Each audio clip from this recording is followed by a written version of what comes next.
Bonsoir à tous et bienvenue sur Click and Critique. Nous sommes ravis. L'émission où tu cliques et où l'on Critique. Bien, nous sommes ravis de vous retrouver aujourd'hui pour un nouvel épisode, accompagné de nos experts ici présents. Bonsoir. Donc aujourd'hui, nous allons parler du livre Nebraska de Sophie Merceron.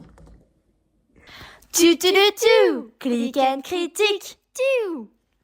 Et tout de suite, nous accueillons le professionnel renommé en couverture. Yverture, bonsoir. Bonsoir, Yverture à l'appareil. C'est vrai que d'une première impression, ce livre, cette couverture, il n'y a pas trop de lien en fait avec l'histoire elle-même. Il y a vraiment une opposition des couleurs du désert et cette couleur en fait sur cette couverture. J'ai 21 ans et puis c'est très vide, donc il y a peut-être un petit lien, mais en tout cas ça peut-être symboliser l'espoir que ressent Saul à la fin en regardant le ciel. Donc je suis mitigée. Je pense qu'on aurait pu rajouter quelques éléments qui font repenser quand même au désert, mais voilà. Une chose à rajouter, c'est qu'il n'y a pas d'iguane. Les hooligans, je sais pas. Ça aurait été bien de le rajouter peut-être. Encore un élément à rajouter, toujours Yverture à l'appareil.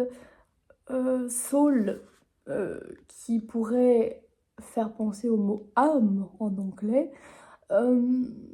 C'est peut-être donc les âmes qui s'élèvent vers le ciel. Donc il y a un aspect très aérien, mais toujours mitigé.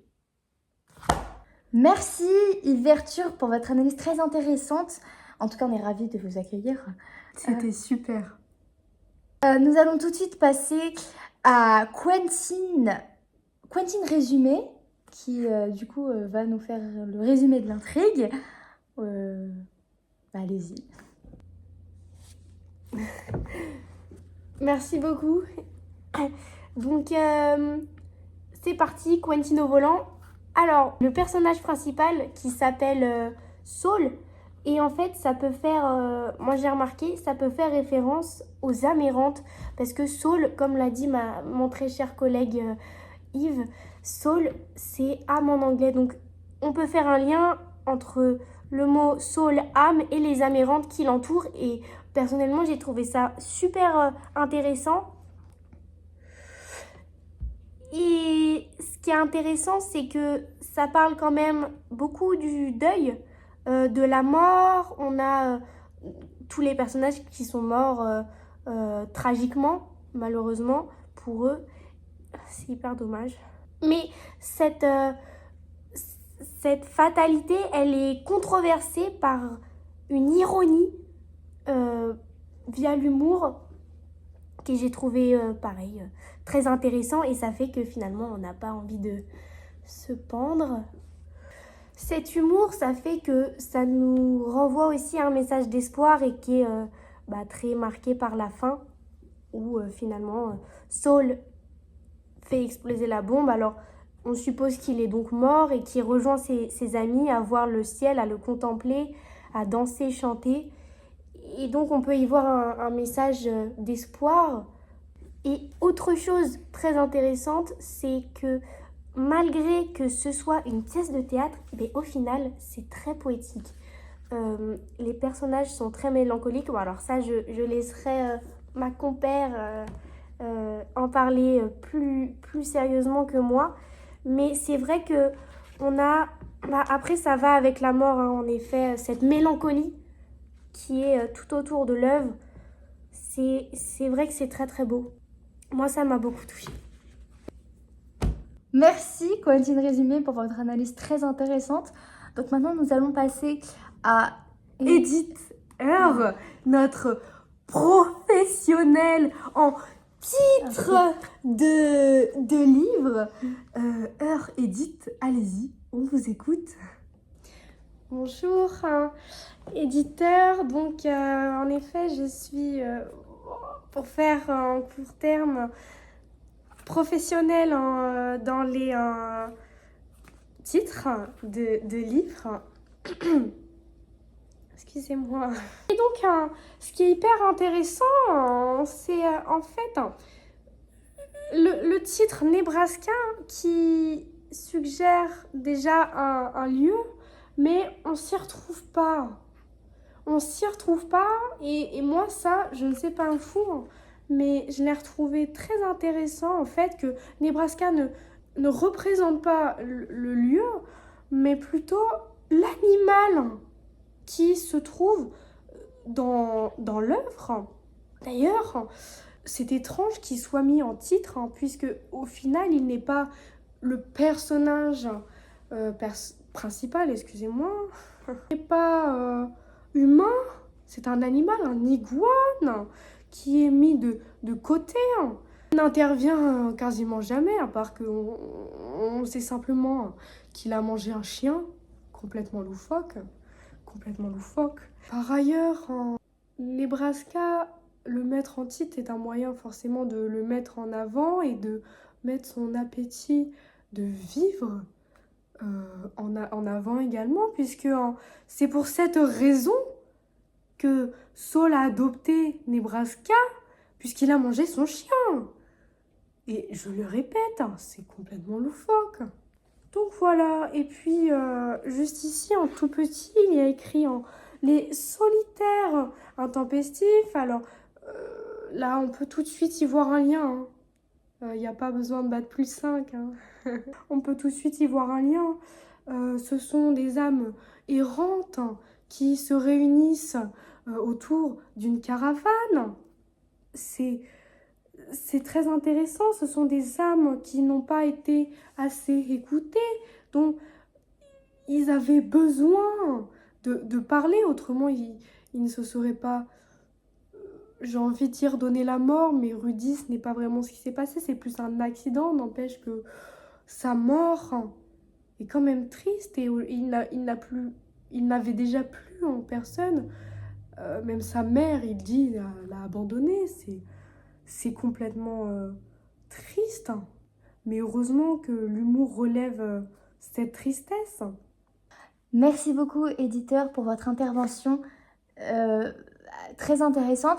Donc maintenant, nous allons tout de suite passer à Tiffany Fick. Bonsoir, Tiffany. Donc vous êtes psychanalyste en personnage fictif. Très bien, on vous écoute. Bonsoir, Tiffany Fick, donc psychanalyste dans les personnages fictifs.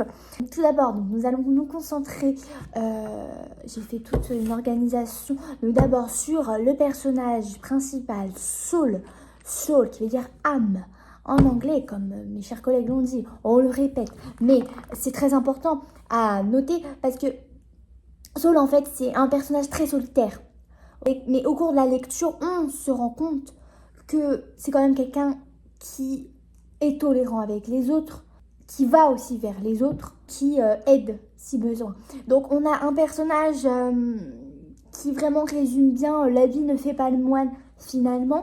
Nous avons Éther, très mystérieuse, je sais pas si vous êtes très mystérieuse. Alors on ne sait pas en fait si Éther est véritablement morte. En tout cas, on ne parle jamais vraiment d'elle par rapport aux autres personnages. C'est quelqu'un qui a des problèmes avec son corps, son propre corps, qui demande souvent à Saul de lui faire des tatouages. Donc, elle me laisse... c'est vrai que c'est un personnage qui, moi, personnellement, j'ai beaucoup apprécié. Donc, de plus, Éther, c'est une drogue. Donc, je pense que l'écrivaine a fait exprès de lui choisir ce prénom. C'est pas pour rien. Voilà, c'est quelqu'un qui se dissout, en fait, parmi les autres. C'est quelqu'un qui veut disparaître de ce monde. Et donc, dans ce prénom Éther, qui est une drogue, on peut sous-entendre les addictions, peut-être. Et puis, il faut pas oublier que, par rapport au tatouage, le fait qu'elle veut disparaître, qu'elle veut se faire des tatouages sur tout le corps, etc., il y a... Et puis qu'on voit presque ses os à travers sa peau. je pense qu'il y a un problème par rapport aussi à son corps. Donc on est vraiment dans la psychologie très profonde. Et pour les autres personnages, Satine, très burlesque, elle a un peu la personnalité d'une maman auprès des autres. Et c'est souvent la plus appréciée par nos chers lecteurs. Rudy aussi, très vif. C'est un personnage très vif qui rajoute de l'humour dans ce livre. Il fait pas des blagues, mais sa manière de dire les choses fait rire en tout cas nos chers lecteurs. C'est un personnage qui adore les animaux. Et donc tout ça en fait c'est très controversé parce que ils ont tous eu un passé tragique et une mort tragique. Donc c'est un livre très intéressant. Surtout en tant que psychanalyste, ça a été très intéressant pour moi. Merci à tous et à toutes de nous avoir regardés sur ce journal. On espère vous retrouver pour un nouvel épisode sur Click Elle critique, l'émission où vous cliquez et où l'on critique. Bonne fin de semaine à tous et joyeux lendemain. après-demain. Tu, click and critique, tu.